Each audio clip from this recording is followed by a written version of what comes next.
Novel کی دنیا ایک ایسا آئینہ خانہ ہے جہاں زندگی اپنے گو نہ گو رنگوں اور مختلف زاویوں کے ساتھ جلوے دکھاتی ہے۔ یہاں ہماری ملاقات ان مانوس کرداروں سے ہوتی ہے جو معلوم اور نامعلوم تہذیبوں، روایتوں اور طور طریقوں کے ساتھ نظر آتے ہیں، اور وہ کردار بھی جو نامانوس ہیولے کی طرح ہمارے جذبات و احساسات کے پردوں میں ارتعاش پیدا کر کے غائب ہو جاتے ہیں۔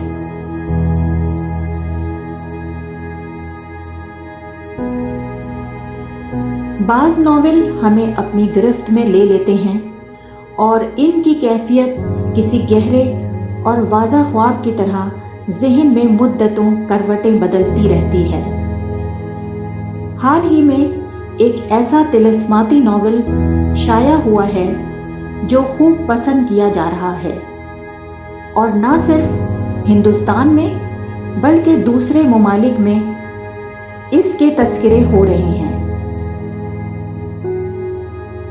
جی ہاں، اللہ میاں کا کارخانہ۔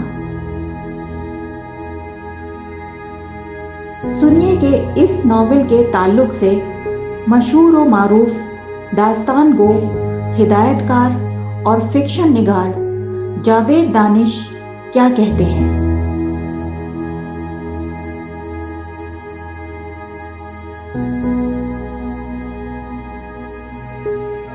جی، آداب، سلام اور بہت بہت استقبال آداب اردو کے اس محفل میں۔ اور آج ہمارے ساتھ جو خاص مہمان ہے، اور مجھے بہت خوشی ہو رہی ہے، اور میری خوشی آپ میرے چہرے سے دیکھ سکتے ہیں کہ میں ان کی رائٹنگ کا بھی فین ہوں، ان کے انداز بیاں کا بھی زبردست فین ہوں، اور میری خوش نصیبی یہ ہے کہ آج کے میرے اس ایپیسوڈ میں ہمارے یہ خاص مہمان موجود ہیں۔ اور جو خاص مہمان ہے ان کا نام جاوید دانش صاحب ہے، جو کینیڈا سے ہے، اور یہ کسی تعریف کے محتاج نہیں ہے۔ ان کی بہت ساری جو چیزیں ہیں دنیا میں، جہاں جہاں بھی اردو دان ہے، اردو جو جانتے ہیں، پڑھتے ہیں، شوق رکھتے ہیں، تو ڈیفینیٹلی یہ ان کے جو بھی افسانے اور چیزیں ہیں وہ ڈیفینیٹلی انہوں نے پڑھا ہے، اور ہمارے جیسے بہت سارے فین ہیں جو انہیں سننا پسند کرتے ہیں۔ تو سر، آپ کا بہت بہت استقبال ہے ہمارے شو میں۔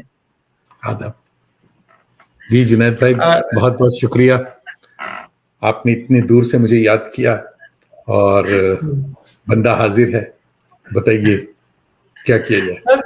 سر، سب سے پہلے تو ہم جاننا چاہیں گے کہ کیسی مصروفیات چل رہی ہے، اردو کے لیے کیا کیا چیزیں ہو رہی ہیں، اور کیا ابھی حال فی الحال میں کیا ہو رہا ہے سر؟ قبلہ، سب سے پہلے تو میں اپنے دوستوں کو منع کرتا ہوں کہ جہاں آپ نے سر کہا تو میں سمجھ جاتا ہوں کہ پھر آپ سنبھل کے بات کرنی ہوگی۔ آپ مجھے جاوید بھائی کہیے تو پھر جو میری غلطیاں ہوں گی اس کو آپ معاف بھی کر سکیں گے۔ تو میں سر نہیں ہوں، میں اردو کا ایک طالب علم ہوں اور ڈرامہ نویس ہوں، بیسیکلی افسانہ نہیں۔ میری فیلڈ تھیٹر ہے۔ لوگ کہتے ہیں بھائی نوٹنکی والا ہے، یو پی میں کیونکہ نوٹنکی کہتے ہیں، تو میں تھیٹر سے میرا تعلق ہے، اور ان اینڈ آؤٹ تھیٹر، سفر نامے بھی لکھے ہیں اور شاعری بھی کی ہے، مگر ہماری پہچان جو ہے وہ شرفا ہمیں ایک ڈرامہ نویس کے طور پہ جانتے ہیں۔ جاوید دانش نام ہے، کینیڈا میں صرف 40 سالوں سے مقیم ہوں، اور مگر اتنی بار انڈیا آنا جانا ہوتا ہے، بلکہ پوری دنیا میں سفر کرتا رہتا ہوں میں، تو اس وجہ سے لگتا نہیں ہے کہ میں اتنے سالوں سے یہاں ہوں۔ اور اس وقت تو خیر میں قید میں ہوں، یہاں ہاؤس اریسٹ میں ہوں کورونا کی وجہ سے، پچھلے 1.25 سال سے یہاں بیٹھا ہوں، مگر عام طور پہ 2 4 مہینے کے اس پہ میں ٹریول کرتا رہتا ہوں۔ پرفارمنگ آرٹسٹ ہوں، داستان گوئی ہماری نیا طوطا ہم نے پالا، یا کہ یہ نیو فاؤنڈ لو، تو داستان گوئی بھی ہماری ایک اسپیشلٹی ہے۔ اور پورے مغرب میں، ویسٹ میں، میری خوش قسمتی کہیے یا اردو کی بدقسمتی کہیے کہ میں واحد داستان گو ہوں، یعنی یہاں اور کوئی داستان گو نہیں۔ اور داستان گوئی میں بھی کبھی تفصیل سے اس پہ بات کریں گے آپ سے کہ داستان گوئی بیسیکلی تو فینٹیسی ہے، مگر اس کو ہم نے ریالٹی سے جوڑ دیا ہے۔ میرا جو وہ ہے شو، وہ ریالٹی شو ہوتا ہے داستان گوئی میں۔ جی ماشاء اللہ، ماشاء اللہ، ماشاء اللہ۔ تو جاوید بھائی آپ سے ایک کتاب کے تعلق سے بھی تھوڑا ہم کو جاننا تھا، اور چونکہ آپ کا ایک کتابوں کے نزدیک کافی گہرا مطالعہ رہا ہے، اور ابھی حال فی الحال میں ایک جو بک آئی ہے اللہ میاں کا کارخانہ، جس کے جو مصنف ہے محسن خان محسن صاحب، خان. جی بہت خوبصورت انہوں نے لکھا ہے اور کافی چرچا ہے اس بک کی، اور دیش ودیش سے سب جگہ سے ان کو ایک اپریسیشن مل رہا ہے. تو جاوید بھائی میں جاننا چاہتا ہوں کہ اگر اللہ میاں کا کارخانہ کو اگر ہم ایک کم لفظوں میں اگر اس کو ڈسکرائب کریں تو کس طرح کیا جائے گا اسے؟ دیکھیے صاحب، علامہ کا کارخانہ جسے انگلش میں ہم نے یہ کہا تھا کہ صاحب المائٹیز ویئر ہاؤس ہے یہ، کہ یہ بہت ہی نادر اور بہت ہی نایاب کتاب محسن خان صاحب نے لکھ دی ہے. محسن خان بڑے گوشہ نشین بلکہ پردہ نشین ٹائپ کے دوست ہیں ہمارے، جلدی منچ پہ نہیں آتے، مگر اس کتاب نے ان کو دنیا بھر میں مشہور کر دیا. کینیڈا میں بھی اس کا چرچا ہے کافی، اور لوگ امیزون پہ بھی ڈھونڈ رہے ہیں اس کتاب کو. اور جو سب سے اچھی بات اس کتاب کی ہے وہ یہ ہے کہ محسن بھائی نے ایک بڑے اچھے کاریگر، بلکہ بہت اچھے ایک جوہری کی طرح مختلف جواہر ہیرے اور نورتن کو اٹھا کر کے اس ناول میں ایسا بٹھا دیا ہے اپنے کرداروں کو کہ اس انگوٹھی سے اگر ہم ایک بھی جواہر، ایک بھی ہیرا، ایک بھی وہ نکالتے ہیں نگ کو، تو وہ ڈس بیلنس ہو جاتا ہے. کسی بھی کردار کو ہم ہٹا نہیں سکتے، they are so much fixed. تو بیسیکلی اس میں مجھے، کیونکہ میں داستان گو ہوں، تو پڑھتے وقت مجھے، آپ یقین کریں 2 سٹنگ میں ہم نے، پہلے ایک ہی سٹنگ میں پڑھنے کا ارادہ تھا، مگر وہ پھر رمضان میں ہم پڑھ رہے تھے، تو پھر افطار کا ٹائم ہو گیا تو مجبوراً اسے بریک دینا پڑا. یہ ایک سٹنگ کی کتاب ہے، اگر کوئی پڑھنے والا اچھا ہو، ایک رات یا ایک شام بیٹھے تو اسے ختم کر سکتا ہے. تھوڑی سی دیکھنے میں طویل لگتی ہے، لوگ ناول سے تھوڑا سا گھبراتے، میں بھی پہلے گھبراتا تھا نوجوانی میں کہ صاحب بہت موٹی کتاب ہوتی ہے، اتنا پڑھا کیسے جائے. مگر ایک اچھے ناول نگار کا، ایک اچھے قلم کار کا یہ اس کے ہاتھ میں جادوگری ہوتی ہے کہ وہ بہت ہی سادہ الفاظ میں ایسے کہانی شروع کرے کہ وہ آپ کو باندھ کر بیٹھا دے، یو کی ناٹ موو. اور اس ناول کے ساتھ بھی وہی ہوا کہ اللہ میاں کا کارخانہ بیسیکلی ایک بچے کی زبان سے محسن خان ہمیں دنیا کو دکھا رہے ہیں کہ دنیا میں ایک گاؤں میں کیا ہو رہا ہے. وہ گاؤں بیسیکلی ہماری پوری دنیا ہے، ہمارے آس پاس اس میں جتنے کردار ہیں وہ ہمارے آس پاس ٹہلتے ہوئے کردار ہیں.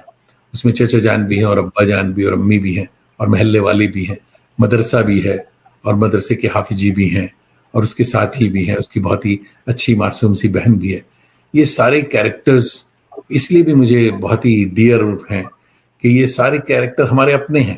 ہمارے ایک لگتا ہے کہ خاندان کے، محلے کے، ہمارے دوست کے، رشتہ دار ایسے لوگ ہیں، تو ان سے ہم دور تو رہ سکتے ہیں مگر ان سے ہم نظر نہیں چرا سکتے. ہمیں ان کو، اگر ان کی کوئی بپتا ہے، کوئی کہانی ہے، کوئی پرابلم ہے، تو نہ چاہتے ہوئے بھی ہم اس میں انوالو ہوتے ہیں. ہم چاہے مدد کریں یا نہ کریں، ہم سنتے ضرور ہیں، دیکھتے ہیں. ہماری عادت ہے تماشا دیکھنے کی، کہ محلے میں جب کوئی تماشا لے کر آتا ہے تو وہ چاہے جتنا خراب تماشا کرنے والا ہو اور جتنا اچھا ہو، لوگ جمع ہو جاتے ہیں. اب اس ڈگڈگی بجانے والے پہ ہے کہ وہ کتنی دیر مجمع کو لگائے رکھ سکتا ہے. تو محسن خان نے جو یہ ڈگڈگی بجائی ہے اس میں وہ 100% کامیاب ہے، اور لوگ جمع ہیں. جب تک وہ تماشا پورا ختم نہیں ہو جاتا تو جمبورا جو ہے وہ چھوڑتا نہیں ہے. تو آپ دیکھتے ہیں کہ صاحب وہ ساری کردار، اس میں جو خوبصورتی ہے وہ ہے اس کی بیانیہ، کہ جو نریشن ہے وہ اتنا سمپل اور اتنا معصوم نریشن ہے اس بچے کی زبان سے، اور لگتا ہے کہ عام آدمی کبھی یہ سمجھے کہ بھئی یہ ایک بچے کی کہانی اور بچوں کی کتاب ہے. یہ بچوں کی کتاب بالکل نہیں، یہ بہت بڑے لوگوں کی کتاب ہے. اس نے جاوید دانش کو باندھ کر بیٹھا دیا، میں پڑھنے پہ مجبور کر دیا. اور میں بڑا مصروف آدمی ہوں صاحب، یعنی اس کے باوجود اس میں وقت نکال کے ہم نے اسے پڑھا اور بہت مزہ آیا. یعنی مختصراً آپ کو یہی بتاؤں کہ یہ اس میں اتنا یعنی داستان کا تجسس اور تحیر جو ورڈ ہے جی کیوریوسٹی وہ بالکل موجود ہے اور اس کو پڑھنے پہ مجبور کرتا ہے. مگر پھر ایک بات، کیونکہ میں داستان میں ہم نے نئی انوویشنز کی ہے خود، تو اس لیے ہم نے یہ ڈھونڈا کہ بھئی یہ داستان کی طرح نریشن تو بڑی اچھی چل رہی ہے، مگر اس میں ریالٹی بھی ہے یا نہیں ہے. تو جی بیسیکلی اس میں بڑی ریالٹی ہے. اور ایک اور مزے کی بات آپ کو بتاؤں، کیونکہ میں ویسٹ میں رہتا ہوں اور بدنام بھی ہوں کہ صاحب فوراً لوگ ڈیفینڈ کرنے لگتے ہیں کہ آپ تو باہر رہتے ہیں، آپ کو کیا پتا، یا ہندوستان میں جو سین ہے آپ کو کیا معلوم، آپ تو چھوڑ کے بھاگ گئے. مگر میں بھاگا نہیں، میں ہندوستان سے دور چلا گیا، ہندوستان نے مجھے نہیں چھوڑا. وہ میرے ساتھ ساتھ کینیڈا میں موجود ہے. تو اس کی جو مزے کی بات یہ ہے کہ یہ سارے کیریکٹرز ایک تو زندہ ہیں اور بڑے اچھے کیریکٹرز ہیں. داستان کے حوالے سے مجھے یہ ایک مزے کی بات یاد آئی کہ جب میں پڑھ رہا تھا تو مجھے رولنگ جو ہے جے کے رولنگ کی یاد آئی، کیونکہ اس کا ناول جو ہے ہیری پاٹر. تو صاحب وہ بیسیکلی تو ہیری پاٹر بچے ہمارے لے کر آئے تھے، بڑی مہنگی، یہاں بچوں کو بڑا کریز ہے کہ صاحب جیسی ناول اناؤنس ہوتی ہے تو امیزون پہ اور دکانوں پہ بھیڑ لگ جاتی ہے اور اس کے بڑے خوبصورت جلدیں بنتی ہیں. مجھے غصہ اس لیے بھی آتا ہے کمبخت اردو کی کتاب اتنی خوبصورت کیوں نہیں بنتی کہ لوگ لائن لگا کر کے بچے خریدیں. تو وہ کیوریوسٹی نہیں رہتی، وہ سٹائل نہیں رہا ہمارا. مگر رولنگ کے یہاں جو یہ کیوریوسٹی تھی اور پاٹر کی جو باتیں تھیں، پھر جب ہم نے اس کا تجزیہ کیا تو مجھے لگا کہ صاحب تمام لائٹ اینڈ ساؤنڈ اور میک اپ اور اس کے اور ہوا میں اڑتی ہوئی چیزیں اور یہ جادو ہو رہا ہے اور بہترین محل دکھائے جا رہے ہیں، اس میں تو کمال کیا رولنگ نے. مگر محسن خان جب وہی کہانی سنا رہے تو جبران کے یہاں ہیری پاٹر سے جب میں کمپیئر کرتا ہوں تو جبران کے یہاں بڑی سادگی ہے. یہ بچہ نہ کسی کو مار کے گرا رہا ہے، نہ ہوا میں اڑ رہا ہے، نہ کسی جادوگر کی جادو کو توڑ رہا ہے اور نہ کسی قید سے باہر بھاگ سکنے میں کامیاب ہے. مگر کامیاب ہے اپنی معصومیت، وہ بڑی معصومیت، اس کا تجسس جو ہے وہ بڑی معصومیت سے کہانی سناتا ہے. تو اس لحاظ سے مجھے پاٹر سے بڑا کیریکٹر لگتا ہے جبران، مجھے فل آف لائف، بہت بہت اچھا. جی سر، یہ اس کتاب میں جبران کا جو ایک کردار ہے تو وہ کتنا آپ کو حقیقی لگتا ہے یا کتنا کتابی لگتا ہے، کتنا آپ کو فرق لگتا ہے؟ نہیں، جیسے میں نے آپ کو بتایا کہ یہ پاٹر اور اس میں فرق یہ ہے کہ ہیری پاٹر کا جو کیریکٹر ہے وہ کتابی ہے، وہ فلم کے لیے ٹھیک ہے، سب کچھ ہے، اس میں بڑی چکا چوند چیزیں ہیں، آپ کو فوراً متاثر کرتی ہیں.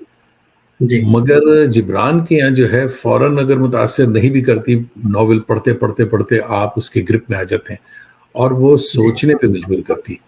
اور اس کی کیوریوسٹی جو ہے اور اس کا یہ سوال جو ہے پڑھتے پڑھتے آپ کو لگے اس نے سوال کیا کہ بھئی اگر اللہ میاں نے مرغی بنائی تھی تو بلی کیوں بنا دیا اللہ میاں نے؟ یہ جو سوال ہے یہ بڑا بہت، پھر آپ یہاں سے معصومیت سے سنجیدگی پہ آپ آ جاتے ہیں کہ بھئی یہ بچہ سوال تو بالکل صحیح کر رہا ہے، اللہ میاں نے مرغی کے ساتھ بلی کیوں بنا دی.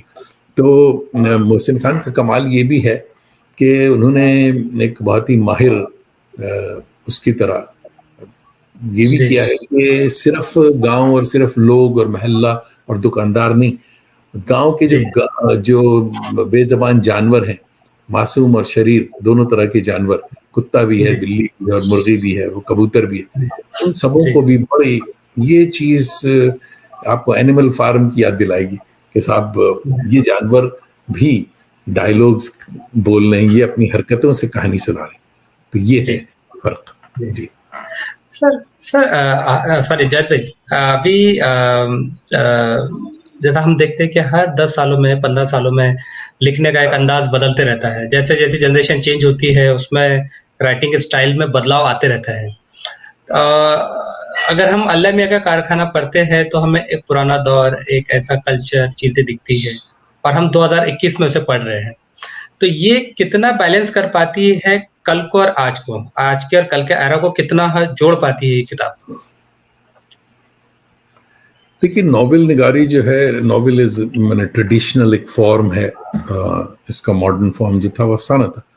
ناول ہر کوئی نہیں پڑھ سکتا، ہر کوئی جلدی اپریشیٹ نہیں کرتا. ناول کے لیے ذرا سا دل گردہ اور ہاضمات چاہیے آپ کو کہ وقت بھی ہو اور اچھے سے اس کو پڑھیں. تو یہ ناول جو ہے یہ اس کو آپ کسی اس میں سال میں قید نہیں کر سکتے. یہ ایور گرین ایک کہانی ہے. یہ اگر محسن خان ماشاء اللہ کافی ہماری عمر کو پہنچے, اگر یہ آج سے 50 سال پہلے بھی لکھتے یا 20 سال پہلے بھی لکھتے تو یہ کہانی اس زمانے میں بھی اتنی ہی, جس طرح پوٹر اگر 50 سال پہلے آتا تو اتنا ہی کیوریوسٹی ہوتی, اس میں وہ کامک کا جو مزہ ہے وہ سب ہوتا اور ڈیشنگ وہ چیزیں ہوتی. اس طرح یہ ناول بھی چاہے وہ 50 سال پہلے ہو یا 50 سال بعد بھی اگر محسن خان کے بیٹے صاحب بھی اس کو لکھیں گے کہ ابا کے اسٹائل میں کہانی لکھیں, یہ اس وقت بھی بہت ہی ریلیونٹ ہوگی. اور یہ ایور میں نے اس کو اردو میں کہیں گے کہ سدا بہار چیز ہے یہ ناول. کسی ایرا میں کسی سال میں اسے قید نہیں کر سکتے. کہ آگ کا دریا جو تھا کہ صاحب وہ بہت ہی ہسٹورک چیز تھی اور اس میں بڑی ہسٹری کو بھی اور میتھولوجی کو بھی لے کے اینی آپا چلی تھی, اور مگر اس میں ایک دور تھا, ایک پیریڈ تھی, وہ ساری چیزیں تھی, آزادی تھی فلاں. یہ جو ہے محسن خان نے سب سالوں سے اس کو آزاد کر دیا. یہ کسی سال میں قید نہیں. This is an evergreen novel. جی محسن صاحب پہ ایک سوال ہے میرا کہ جیسا اگر ہم کرشن چند کا اگر کوئی افسانہ یا ناول پڑھتے ہیں تو ان کا ایک الگ انداز ہوتا تھا, تو پڑھنے والے کا مائنڈ سیٹ ہمیشہ ریڈی رہتا تھا. کرشن چند نے یہ بھی لکھا, یہ بھی جامن کا پیڑ بھی لکھا ہے, تو کچھ اور بھی لکھا ہے, یا کرشن چند میں کا کوئی ایک پریم چند کا کچھ الگ انداز تھا. محسن صاحب سے امیدیں زیادہ وابستہ ہے کیونکہ ایک ایسا اتنا اچھا خوبصورت بک انہوں نے ابھی اپنی قلم سے نکالا ہے, اور آنے والے دنوں میں شاید اور ایک اچھی بکس ہم امید کرتے ہیں کہ ان سے ملیں گا. تو ان کے سٹائل کے بارے میں آپ کچھ بتائیں کہ کس طرح کا سٹائل ہے ان کا, یا آنے والے دنوں میں بھی اس طرح کا کچھ ورسلٹی ہم کو دیکھنے ملے گی؟ دیکھیے محسن کا جو سٹائل کی جو ہم بات کریں, جو ہم نے پہلے بھی کہا کہ محسن کا کمال یہی ہے کہ ایک بچے کی زبانی آپ کو ماڈرن یعنی ہر دور کی کہانی, ماڈرن بھی نہیں پرانی بھی نہیں, ہر دور کی کہانی وہ ایک بہت ہی سادگی سے, بہت ہی معصومیت سے بچے کی زبان سے کہانی سنانا بہت مشکل کام. اور میں جانتا ہوں ڈرامہ میں لکھتا ہوں کہ بچوں کا کردار جب لکھنا ہوتا ہے تو اٹس ویری ڈیفیکلٹ. بچوں کا ادب آپ دیکھیے گا تو بچوں کے ادب بہت کم ہے ہمارے یہاں, مگر یہ بچوں کے ادب کے حوالے سے یہ بڑوں کا ادب لکھ رہے ہیں. یہ کہانی بڑوں کو سنا رہے ہیں, یہ بچوں کے لیے نہیں. یہ کہانی بچوں کو نہیں سمجھ میں آئے گی کہ یہ اس کی گہرائی اس میں کتنی اور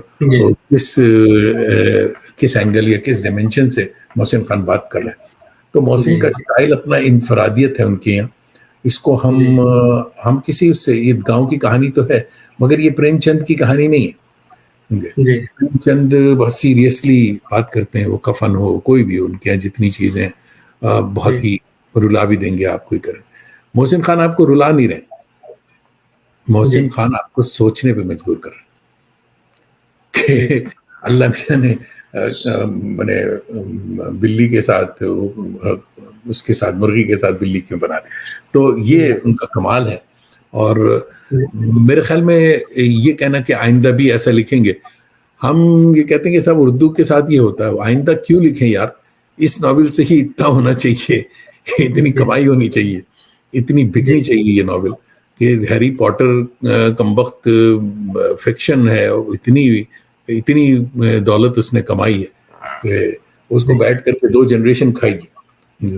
تو ہمارے یہاں بیچارہ محسن خان کو اتنا پیسہ نہیں ملے گا کہ وہ نیا سوٹ بنائے جنریشن کی بات.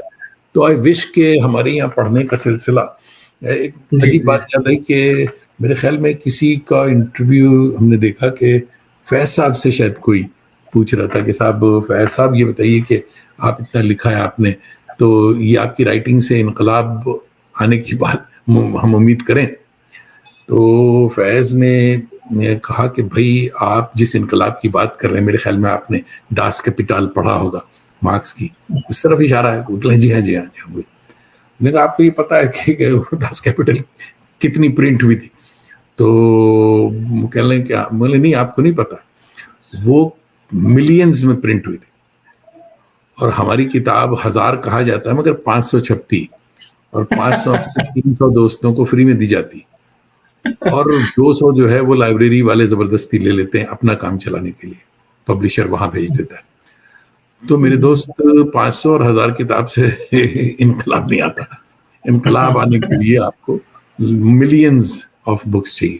تو میری یہی دعا ہے کہ ہمارے قلمکار کی کتاب ملینز میں جائے، تب ضرورت ہی نہیں ہے صاحب وہ بیچارہ لکھتا رہتا ہے. جاوید دانش نے 14 کتابیں لکھ دی، کوئی انقلاب نہیں آیا.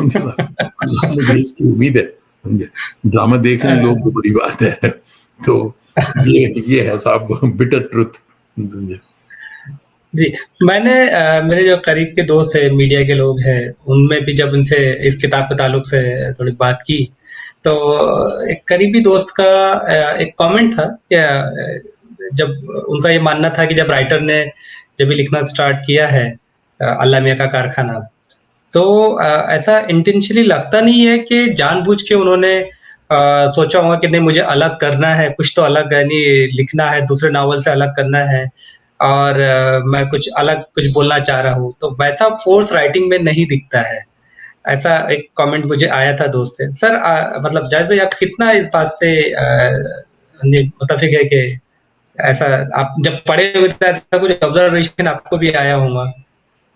نہیں، ہم نے یہ بتایا آپ کو کہ کوئی بھی رائٹر یہ سمجھ کے اس کی خواہش تو ہوتی ہے کہ صاحب وہ جو لکھ رہا ہے کریزی چندر سے ذرا سا بہتر ہو، جیسا وہ جو کہہ رہا ہے وہ بات کسی اور نے نہ کہی ہو.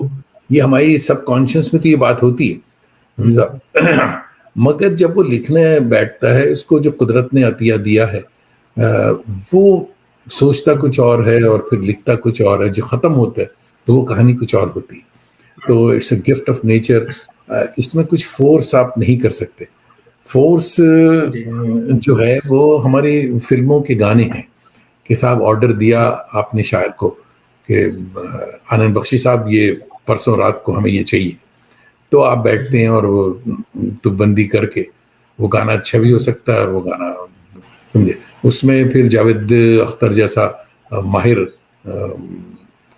یعنی جوہری ہو کہ وہ دھن کے اوپر بھی یا ساحر صاحب جیسا ہو کہ اس کے اوپر بھی وہ اچھی چیز نکال دیتے ہیں. مگر نارملی فورس سے نہیں لکھا جاتا.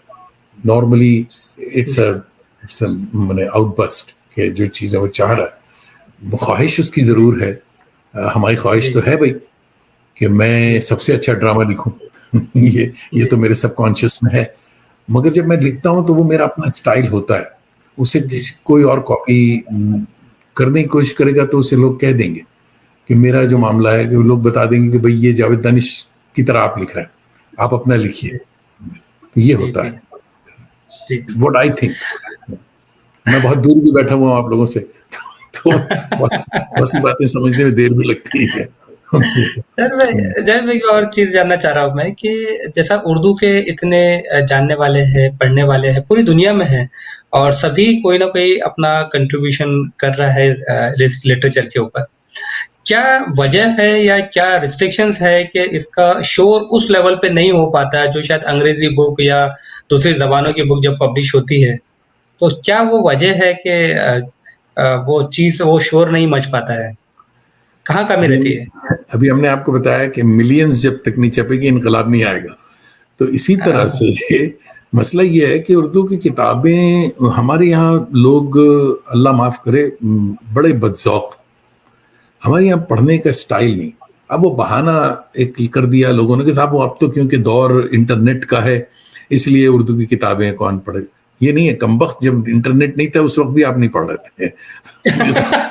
تو یہ باتیں لیم ایکسکیوز ہیں کہ صاحب کیونکہ اخبار اس لیے فیل ہو رہا ہے کہ صاحب وہ اب انٹرنیٹ پہ بھی آ گیا ہے. اللہ کے بندے جب اخبار انٹرنیٹ پہ نہیں تھا اس وقت بھی آپ نہیں خرید رہے تھے. ہم نے بنگال میں میری پرورش کیونکہ بنگال میں کلکتے میں ہوئی ہے. میں آپ کو بتاؤں بڑی مزے کی بات کہ صاحب ہم نے محلے میں بنگالیوں کے یہاں دیکھا، آپ یقین مانیے کہ چائے کی دکان پہ چائے والے کے یہاں جو محلے کی چائے کی دکان ہے اس کے دکان کے بعد کھوکا جو لگا ہوا تھا چائے اس کے دکان کے باہر ایک بہت بڑا بورڈ سا لگا ہوا ہے اور وہ بورڈ کوئی اچھا سا فینسی بورڈ نہیں ہے، وہ 2 بانس کے اوپر انہوں نے ہم کہیں گے کھپچھی اس کو کہتے ہیں وہاں، کہ وہ لگا کر کے رکھا ہوا ہے، اور اس میں کم وقت اتنے اخبار چپکا گئے کہ وہ موٹا تازہ ایک اچھا مضبوط بورڈ بن گیا. روزانہ صبح وہ چائے والا بنگلہ کا اخبار اس میں چپکاتا ہے، ایک الٹا پنا ایک سیدھا پنا، میں نے 4-5 جتنے پیجز ہیں وہ پورے اخبار اس میں چپکا ہوا. کس لیے چپکا ہوا ہے؟ ایکسکیوز می، کہ جو بیچارے افورڈ نہیں کر سکتے اخبار، اور جو رستے کے اوپر چائے پی رہے ہیں وہ بھی اخبار پڑھتے ہیں، وہ وہاں کھڑے ہو کر کے اسے پڑھتا ہے، اسے حالات حاضرہ کی بالکل خبر.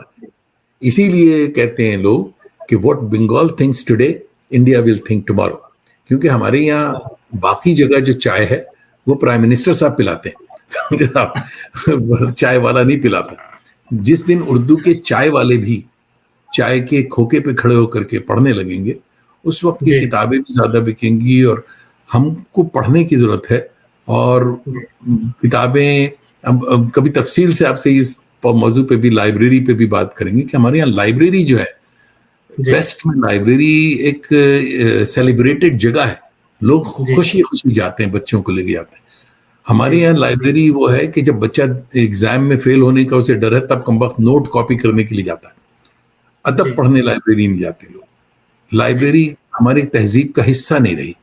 تو جب کتابوں سے عشق نہیں ہوگا، جب کتاب آپ وہ نہیں کریں گے، ہمارے صاحبزادے نے کہا کہ بھئی یہ جو آپ انڈیا سے اتنی لاد کے لے کے آتے ہیں، اب تو بڑا مسئلہ ہو گیا کہ وہاں سے 22 کتابیں آنا بند ہو گئیں، تو بہت مہنگا خرچہ ہے. پہلے میں جب انڈیا جاتا تھا تو 400-500 کتابیں 4-5 باکس میں پیک کر کے بھیج دیتے تھے، 22 6 مہینے میں یہاں پہنچتی تھی.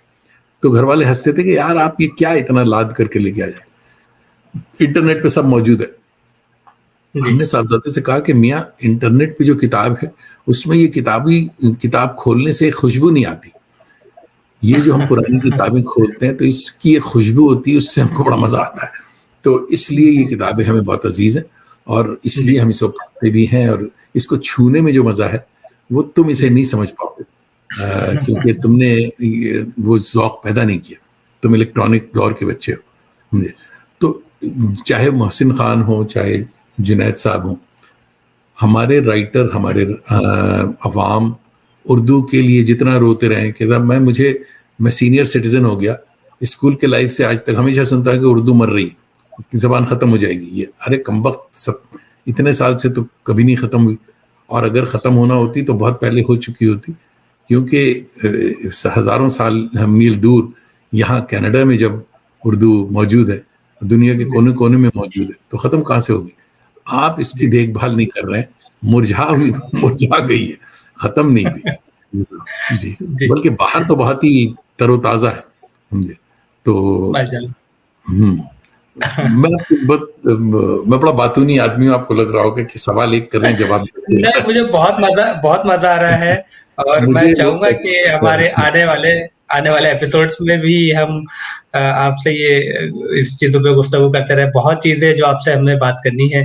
میں آخری سوال لینا، بات جو ہے میں آپ کو بتا دوں، پھر وہاں ریپیٹ کریں گے کہ ہو سکتا ہے زندگی کا ٹھکانہ نہیں آج کل، عجیب دور ہے صاحب.